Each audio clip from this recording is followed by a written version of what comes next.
We open on Amane experiencing the ultimate domestic fantasy. Mahiru is already awake, just staring at him sleep, treating his face like her morning cup of coffee. He contemplates skipping school because leaving a warm bed with a beautiful girl is a crime against humanity. She greets him, utterly unbothered by the fact she's been watching him for 10 minutes. She proudly admits that his sleeping face gives her life. Amane responds with a healthy dose of deadpan skepticism. She finally pulls away, breaking the spell of the morning futon. She demands he get up, proving that even angels enforce school attendance. Amane opens his closet, immediately sensing an aura of intense, suffocating modesty from Mahiru. He generously offers to leave the room so she doesn't spontaneously combust from embarrassment. She asks if he actually wants to peek, clearly setting a trap. He admits he's a guy but chooses survival over ruining the morning mood. Fully dressed, Amane stands in the living room holding his new tie and birthday tie pin. He awkwardly asks her to put it on for him. Mahiru immediately lights up like a Christmas tree. She carefully fastens the pin, treating a simple necktie like a holy relic. Amane asks for her verdict, and she delivers it with unwavering, absolute confidence. Cut to the classroom where Itsuki is already lying in wait. Itsuki throws out a suggestive comment about Amane's night, which Amane immediately swats down. Itsuki brushes off the hostility, patting Amane on the shoulder like a proud uncle. He drops the teasing to genuinely congratulate him on the surprise party. A random classmate suddenly realizes it was Amane's birthday. Within seconds, Amane is completely surrounded by classmates offering congratulations. One of them offers him enoki mushroom pilaf caramels, a crime against culinary science. Amane, genuinely touched by the attention, quietly thanks the crowd. Mahiru and Chitose return to the classroom, staring at the sudden crowd in sheer disbelief. Chitose notes that the old, gloomy Amane would probably pass out if he saw this. Amane gets defensive, but the blush gives him away. Chitose pokes her cheeks, pointing out that love has literally physically altered his face. Moving on from the psychoanalysis, Chitose pulls out a suspiciously heavy birthday box. Amane instantly distrusts it. Chitose plays coy, looking at Mahiru like a cartoon villain. She reveals it's a bath salt set, heavily implying it's a co-op activity. Amane shuts that down, frantically defending his wholesome reputation. Itsuki leans in. He whispers that everyone is already assuming the worst anyway, earning a sharp reprimand from Amane. Out in the hallway, Ayaka approaches with a smug, knowing grin. Amane admits he recognized the secret coffee ingredient in his birthday cake. Ayaka casually brushes off his gratitude and pulls out her own present. Amane asks what it is, and the answer is entirely too predictable. Ayaka pitches it like an infomercial, citing Soji's muscles as verifiable proof of its efficacy. She reveals her true, utterly shameless motive, getting closer to Soji's biceps. Back at the apartment, the day winds down with a pile of gifts on the table. Amane has a brief moment of imposter syndrome, wondering if he really deserves all this. Mahiru glares at him, completely intolerant of his self-deprecation. He apologizes, blaming it on his total lack of social experience. Shifting gears, Amane locks in and changes the subject. He casually drops the bomb that he knows her birthday is next month. Mahiru acts like she just remembered her own existence. She admits she couldn't care less about her birthday, dropping a heavy dose of childhood trauma into the conversation. Amane aggressively counters, declaring her birthday the most important day of the year. Mahiru is completely stunned by this frontal assault of affection. To prevent her from shutting down, he grabs her cheeks and stretches them out. Mahiru surrenders, softly thanking him for actually caring. Amane internally vows to deliver the greatest birthday ever, wrapping up a perfectly wholesome day. Amane desperately requires a birthday gift for his terrifyingly competent, angel-faced girlfriend, which leads him to the most logical place for romantic advice: a greasy fast food table with his idiot best friend. Itsuki, brandishing a limp French fry like a philosopher's wand, correctly identifies Mahiru as highly exclusive. Amane agrees, which Itsuki immediately leverages to mock his aggressive jealousy. Their banter circles the drain until Itsuki realizes Amane actually respects his opinion, causing a brief moment of unsettling sincerity. Amane rejects this emotional vulnerability on principle. Before they can make any real progress, a menace approaches. Chitose casts a shadow over their pathetic summit, looking entirely too pleased with herself.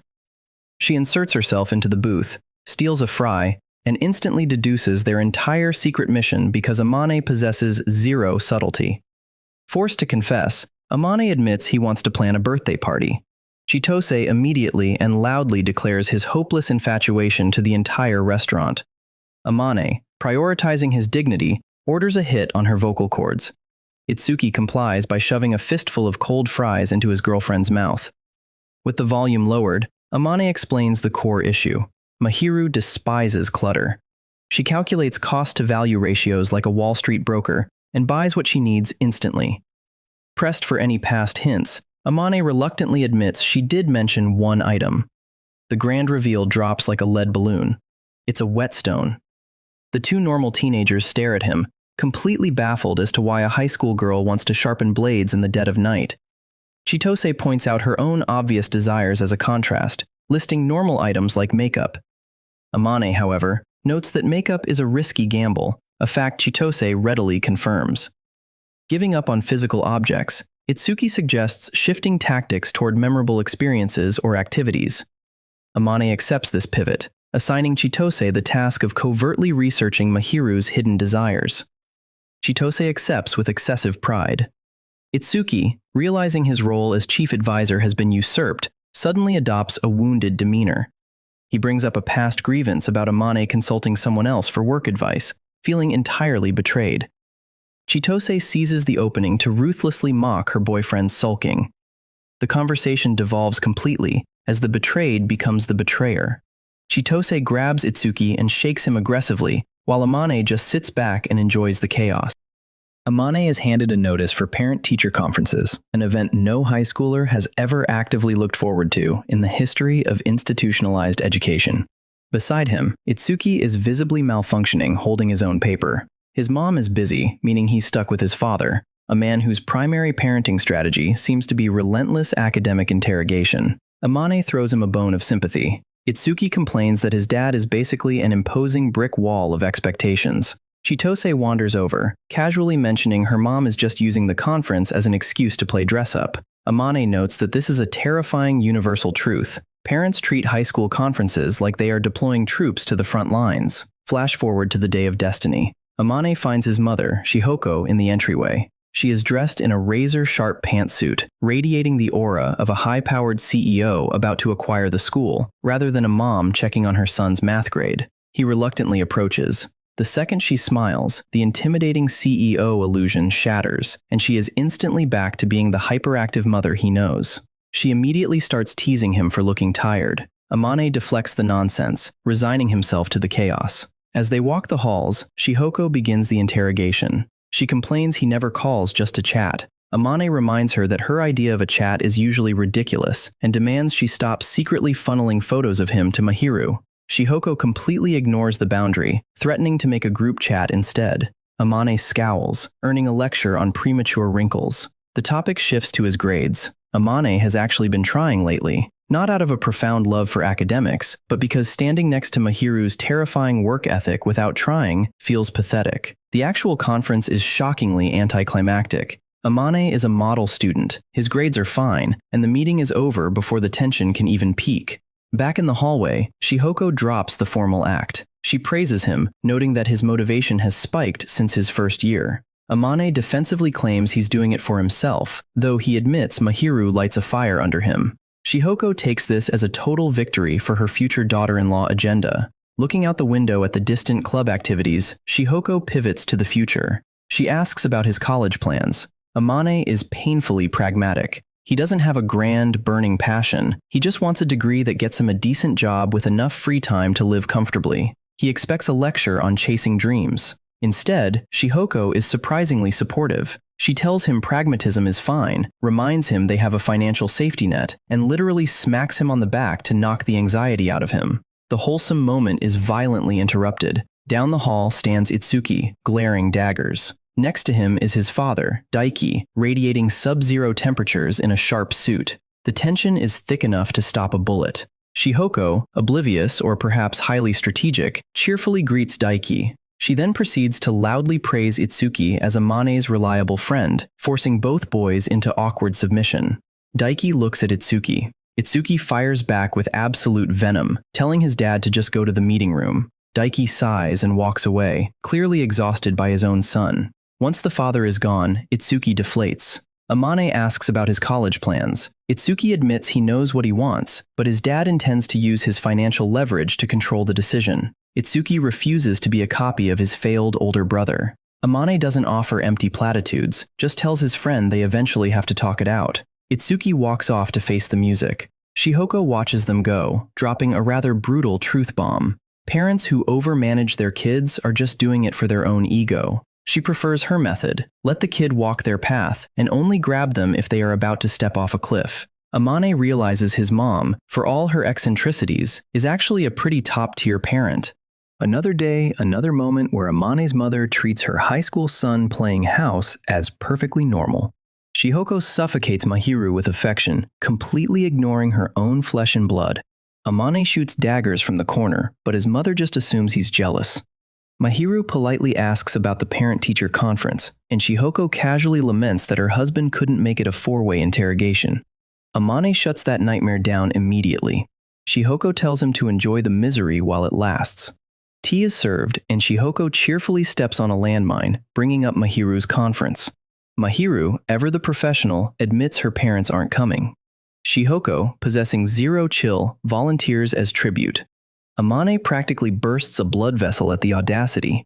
Shihoko genuinely thinks she's a genius. Shihoko backs down, but Mahiru insists she appreciates the thought, calling Shihoko a mother figure. Shihoko and Mahiru immediately team up to call Amane cute. Amane wonders why he's playing an away game in his own apartment. Shihoko finally gracefully exits, leaving Amane to lick his wounds on the sofa. Mahiru finds his exhaustion highly entertaining. Mahiru tells him not to worry, dropping some brutally cold facts about her parents' financial-only support. Amane instinctively reaches out, grabbing her freezing hand. Mahiru insists she's fine and has fully accepted her fate. Amane firmly points out how abnormal that is. Mahiru stays unshakable, grateful she at least met Amane out of the deal. Amane admits he's frustrated by his own powerlessness to fix her past. Mahiru reassures him that just being there is enough. They share a moment of intense emotional validation. Mahiru admits she's actively holding back jealousy over his normal childhood. Amane awkwardly pivots the heavy mood, comparing Mahiru to her beloved former housekeeper, Miss Koyuki. Mahiru is skeptical but intrigued. She practically runs out of the room. She returns, treating a small letterbox like a newborn baby. Mahiru carefully opens it, pulling out a single photograph from a lacy envelope. She shows Amane the photo of Miss Koyuki holding an infant. Amane insists their smiles are identical. Mahiru denies it, so Amane pulls out the ultimate weapon, his phone. He shows her a candid photo he took of her genuine smile. Mahiru is speechless, touching her cheek in awe. She leans against him, deeply moved by the resemblance. As she packs up, a mysterious memo slips off the stack. Amane catches it, accidentally reading a string of numbers and kanji he definitely shouldn't have seen. He puts it back in a panic as Mahiru smiles blissfully, leaving him drowning in sudden, agonizing guilt. Amane approaches, observing his friend's misery with the casual detachment of a guy who has seen this movie before. Amane casually points out the gloom, prompting Itsuki to complain about his lack of tact. The topic shifts to the horrors of parent-teacher conferences, and Itsuki's face darkens. He details his father's suffocating demands regarding entrance exams, visibly annoyed by the entire ordeal. Opting for defiance over despair, Itsuki declares he has submitted his forms anyway, going the brute force route. He reveals a plot twist. His mother is finally standing up to his dad. Amane notes her blunt strength. Itsuki admits his mom's policy is hands-off but strictly transactional. She won't baby him if he fails. Abruptly dropping the gloom, Itsuki pivots to tease Amane about playing house with his girlfriend in college. Amane's patience evaporates instantly. Before Amane can retaliate, Yuta arrives, smiling like a saint descending from heaven to interrupt a mugging. Yuta smoothly scolds Itsuki for his relentless teasing. Itsuki tries to play the victim, whining about Amane's cruelty. The trio shifts gears to Yuta's upcoming conference. Yuta awkwardly laughs off the terrifying prospect of his intense older sisters attending. Amane approaches the shoe lockers. He spots Mahiru standing alone, looking a bit lonesome in the empty entryway. Amane calls out, and Mahiru's face instantly lights up. She apologizes for the wait with an airy smile. Amane clears his throat, fighting the urge to react to how cute she is, and gently pets her hair. Mahiru teases him for shouldering all the responsibility. Amane looks away, utterly defeated by her ability to read him like a book. They begin their walk home under the twilight sky. Amane carefully broaches the topic of her parent-teacher conference. Mahiru sighs, annoyed by the teachers treating her parental abandonment with unnecessary kid gloves. Amane offers a grounded perspective on the teacher's anxiety. Mahiru dismisses the gloom, confirming her stellar grades make college a breeze anyway. Amane asks the critical question, what are her actual future plans? Mahiru smoothly states she wants to go to his university. She clarifies it's her own choice, though she laments the brutal commute from their current apartments. Amane agrees, adding that dorms are too loud and annoying. Mahiru blushes, quietly admitting she just wants to stay with him. Amane, completely bypassing his brain's filter, suggests they just move in together to save on rent. He literally checks apartment listings on his phone, as if he didn't just propose domestic partnership.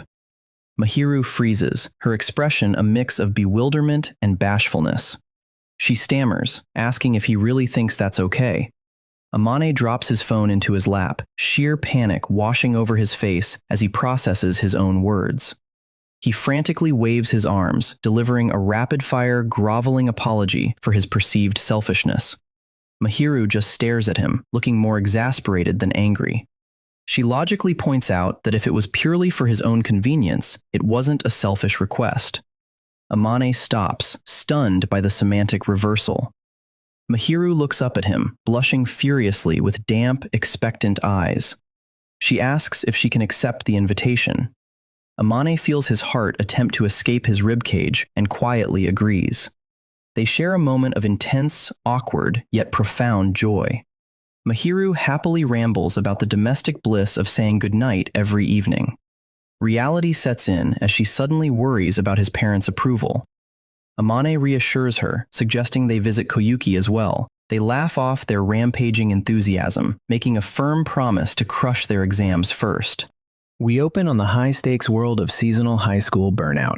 Miyamoto, scrub brush in hand, delivers his life updates to an empty cafe like a weary veteran. Amane politely reminds him he is barely an adult. Miyamoto rejects this. Ohashi enters, eager to verbally dismantle her coworker. Amane asks about their exam results. Ohashi laments her suffering. Miyamoto claims he simply studied normally. Ohashi warns Amane not to trust the flashy facade. Miyamoto defends his academic honor. Ohashi dismisses him. Amane observes the aggressive banter, quietly evaluating their relationship.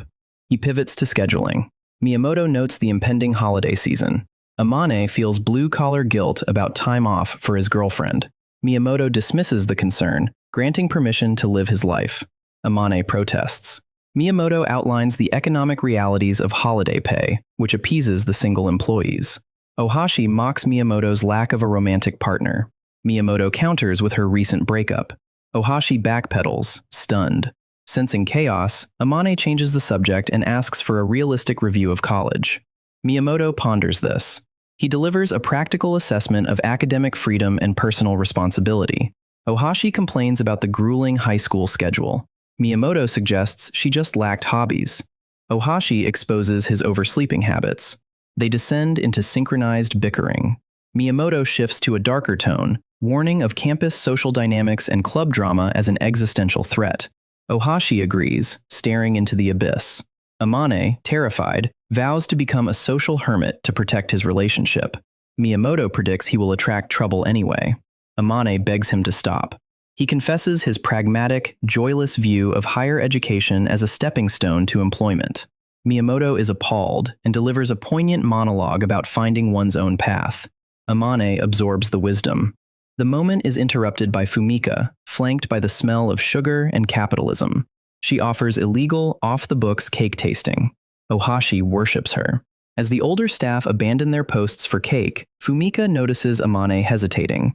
He stops her with desperate determination and asks for the amateur baking secrets. We cut to the apartment. Mahiru greets her exhausted provider. Amane reports a minor delay. Mahiru hypes her stewed vegetables. Mahiru spots a burn mark on his hand, exposing the flaw in his cover story. Amane lies, blaming the cafe stove for his secret cake-baking injury. Mahiru accepts it, but issues a gentle, maternal warning, leaving Amane consumed by guilt. High school is a magical time where the reward for surviving parent-teacher conferences is an immediate, crushing wave of final exams. Amane is already juggling a part-time job and a secret birthday plot, so of course, his teachers have decided now is the perfect time to hand out enough test prep packets to deforest a small country. Enter Chitose, looking like she just received a terminal diagnosis. Beside her, Mahiru wears the strained smile of an angel being held hostage by an idiot. Chitose immediately begins mourning her academic career. She directs her misery at Amane, who responds with the infuriating calmness of someone who actually studies. Chitose takes offense to his competence.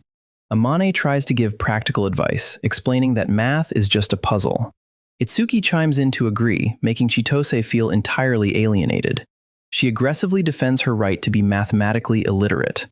Mahiru gently attempts to apply logic, but Chitose counters with sheer nausea. Realizing logic is dead, Amane threatens her with the looming specter of remedial school.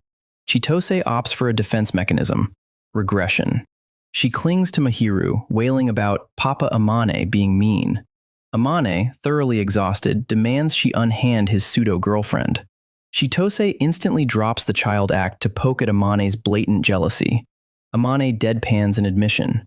Chitose smugly notes that he didn't deny the husband and wife dynamic. Amane decides burying his face in his test printouts is safer than responding. Shifting gears, Chitose interrogates Amane about his work schedule. Amane calmly explains his requested time off. Chitose is suspicious of his confidence. Amane deflects the credit to Mahiru's impeccable tutoring skills.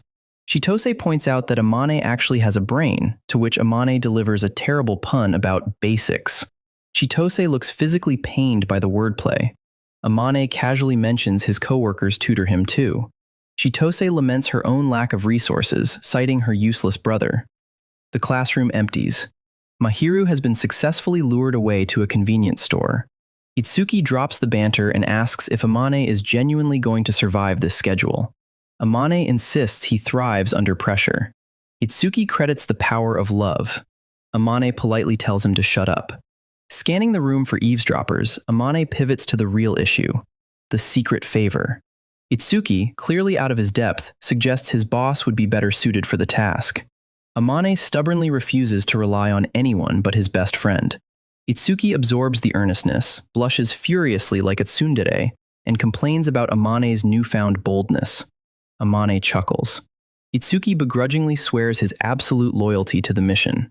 Amane expresses genuine, unfiltered gratitude. Itsuki glares, desperately trying to mask how touched he is by the sentiment. He promises to make Amane pay for this emotional vulnerability later. Amane accepts the challenge. With the heavy emotional lifting done, Amane checks on the rest of the friend group's schedules. Itsuki assures him the chessboard is set. Amane expresses a rare moment of guilt about stealing Mahiru for her whole birthday.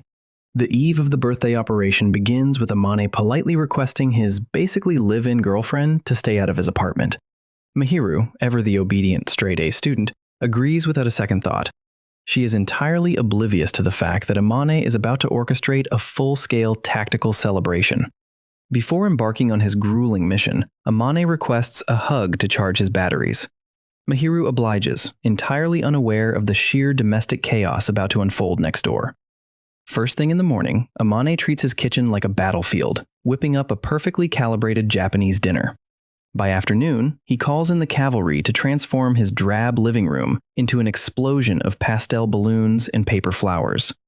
As the sun sets, Amane arrives at Mahiru's door, entirely ready to deploy his masterpiece.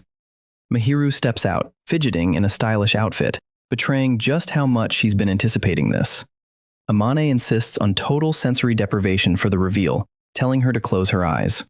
He then effortlessly sweeps her off her feet, literally carrying her into the apartment because walking is apparently too dangerous.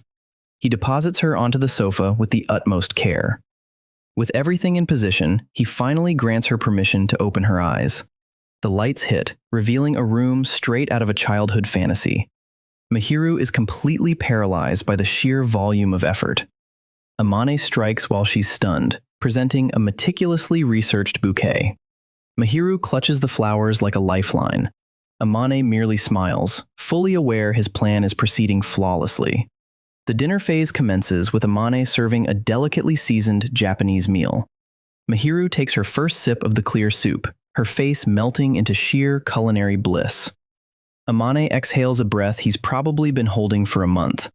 Just when Mahiru thinks the spoiling is over, Amane casually announces there is more. She pouts and smacks his arm, refusing to close her eyes again until he properly apologizes. Amane emerges from the kitchen bearing a cake aggressively studded with 17 burning candles. The room is bathed in a warm, borderline hazardous amount of candlelight. Mahiru opens her eyes, letting out a trembling gasp at the sight. Amane launches into a monologue about sharing his warm childhood memories with her.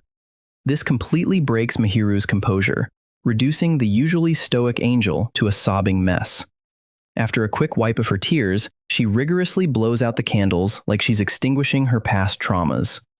She takes a bite of the cake, clearly overwhelmed by the fact that Amane learned to bake specifically for her.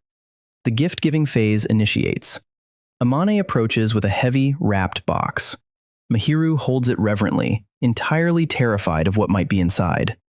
She unwraps an antique-style wooden accessory case. Amane explains it's a place for her to store the treasures he gives her. Predictably, Mahiru's tear ducts fail her once again. She tearfully promises to fill it with mementos of their time together. The final, riskiest phase of the operation begins when Amane unceremoniously drops a laptop onto the table. Mahiru stares at the screen, utterly baffled by the sudden shift to technology. Amane clicks the call button, initiating a video link. The dignified face of Miss Koyuki, Mahiru's former nanny, fills the screen. Mahiru practically launches herself off the sofa in sheer disbelief. Miss Koyuki greets her with the effortless grace of someone who knows exactly what's going on. Amane immediately bows in front of the webcam, vigorously apologizing for essentially stalking a middle-aged woman via email. Miss Koyuki waves it off, clearly amused by his sheer desperation to make Mahiru happy. Mahiru frantically defends him, proving to her old caretaker that she is deeply, hopelessly in love. Miss Koyuki points out how much stronger Mahiru has become, no longer afraid to cry openly. Amane and Mahiru intertwine their fingers, broadcasting their sickeningly sweet devotion directly into the camera. Miss Koyuki gives her absolute, unyielding approval of the boy who stole her surrogate daughter's heart. After demanding they come visit her, Miss Koyuki bids them a warm farewell. The screen goes black, leaving the apartment in a heavy, emotionally charged silence. Mahiru slumps heavily against Amane's shoulder, completely exhausted by the sheer volume of joy she has processed. Amane gently strokes her hair, quietly relishing his victory. They sit together in the decorated room, utterly consumed by a suffocating amount of domestic fluff.